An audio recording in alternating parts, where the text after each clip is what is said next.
तुम्हें तो अपने पति के क्रोध से मुझे बचा लोगी ना मैया?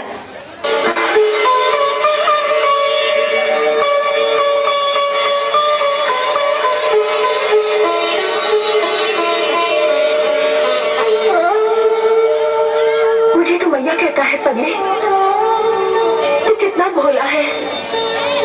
एक गेम के पीछे क्यों अपने प्राण गंवाने चला आया? देख, ये सड़कों के राजा कालिया का दर है। यहाँ आने पर कोई प्राणी जीवित नहीं बच सकता। तेरा भाग्य अच्छा है, नागराज सो रहे हैं, तू जल्दी यहाँ से भाग जा। यहाँ तक आ गया हूँ तो नागराज से मिले बिना कैसे चला जाऊँ? बालक क्यों अपनी जान के पीछे पड़ा है?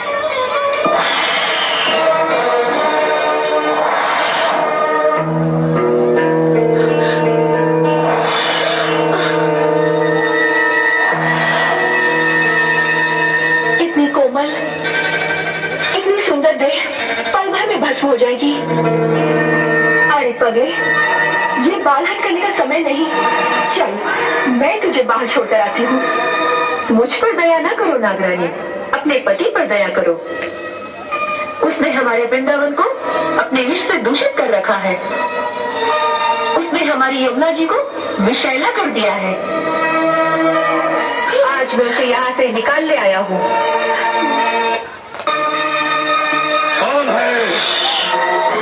कौन है जिसने हमारे विश्राम में भंग डाला है? कौन है? कौन है?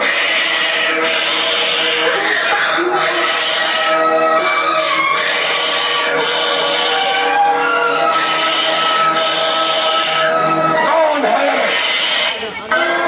ये जीवित यहाँ तक कैसे पहुंच गया? इसे यहाँ कौन लाया है?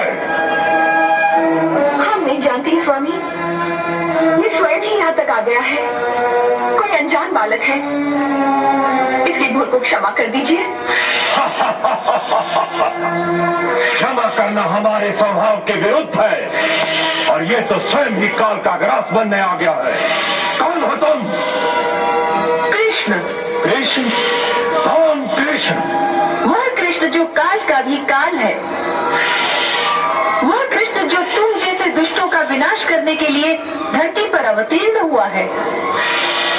हमें पहचानो सर्पराज, इससे पहले कि तुम्हारे ही दुष्कर्मों की अग्नि तुम्हें ही भस्म कर दे। हम तुम्हें एक अवसर देते हैं कि तुम अपने अहंकार को त्याग कर सच्चे हृदय से हमारी शरण में आ जाओ। हम तुम्हें समस्त पापों से मुक्त करके क्षमा कर देंगे। हमें दया की भीख मांगने को कह रहे हो, जबकि इस समय तुम्हारे प्राण हमारी दया पर निर्भर हैं। उदंड बालक,